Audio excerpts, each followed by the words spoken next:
सुप्रभात बच्चों। आज हम लोग व्याकरण का पोर्शन पढ़ने वाले हैं। आप लोगों ने अभी तक चैप्टर पढ़े हैं, अब इंडिविजुअल हम व्याकरण का पोर्शन पढ़ेंगे, जिसमें हिंदी साहित्य का इतिहास और उसकी प्रवृत्तियों के बारे में हम क्या करेंगे, अध्ययन करेंगे। ये जो वीडियो है वो 9th 10th 11th 12th चारों क्लास के लिए क्या है बनाया गया है कि व्याकरण का जो पोर्शन है आपका हिंदी साहित्य का इतिहास वो चारों क्लास में क्या होगा, कॉमन होगा।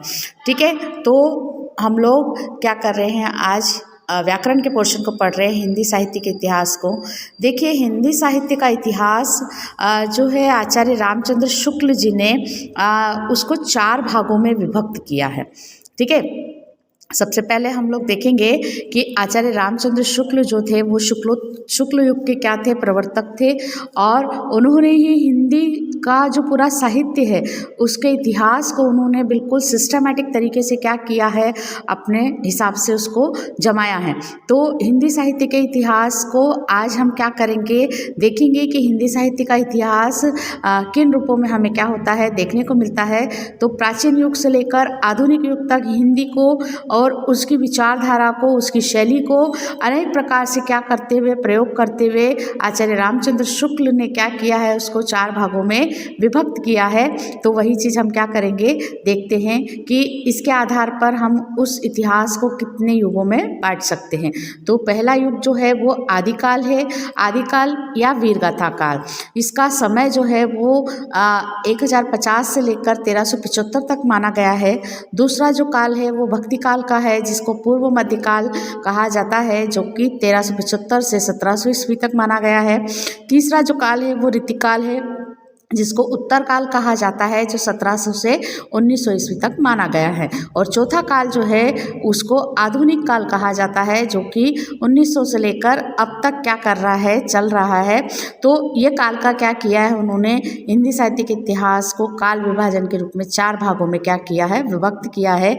आज हम सबसे पहले वाले विभाग को, यानी पहले वाले काल को क्या करेंगे, आदिकाल या वीरगाथा काल का अध्ययन करेंगे कि आदिकाल या वीरगाथा काल की क्या क्या विशेषता रही और उसका नामकरण किस प्रकार से किया गया है। तो आदिकाल को विभिन्न नामों से क्या किया जाता है, जाना जाता है, जिसमें हम देखते हैं कि आदिकाल को वीरगाथा काल भी कहा जाता है, इसको सामंत युग भी कहा जाता है, इसको चारण काल भी कहा गया है ना, और इसी को वीरगाथा काल भी कहा गया है। अब इसके पीछे इसका बहुत सारा रीज़न रहा है कि आदिकाल इसको क्यों कहा गया है।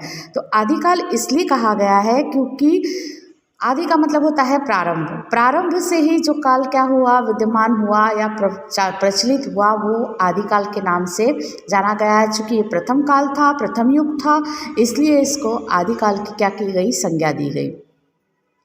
इसको सिद्ध सामंतों का काल भी इसलिए कहा गया है, जिसको राहुल सांस्कृत्यायन जी ने कहा है कि ये सिद्ध सामंतों का काल रहा है। तो इसमें 9 नाथ और 84 सिद्धों की परंपरा क्या होती है, हमें देखने को मिलती है, जो बौद्ध धर्म से रिलेटेड थे।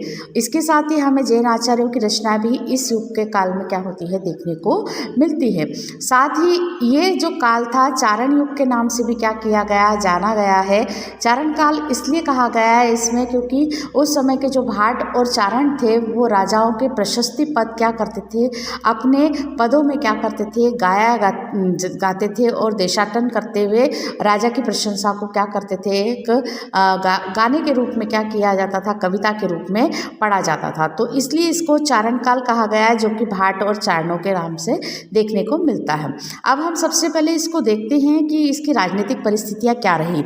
तो इस युग का इतिहास देखने से हमको मालूम पड़ता है कि भारतवर्ष उस समय क्या था, छोटे छोटे राज्यों में विभाजित था, और जब वो ये काल जो था वो हिंदू काल था, है ना, और यहाँ के सभी राज्य जो थे हिंदू राजाओं से क्या थे, अधीनस्थ थे।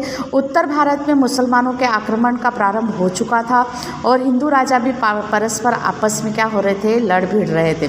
इसी लड़ाई से राज्यों का विस्तार भी हो रहा था और स्वयंवर की प्रथा थी।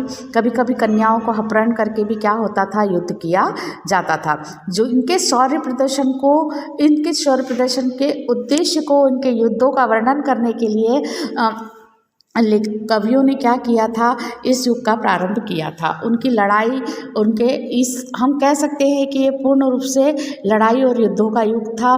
इसमें ये युद्ध करना एक नित्य क्रम हो गया था।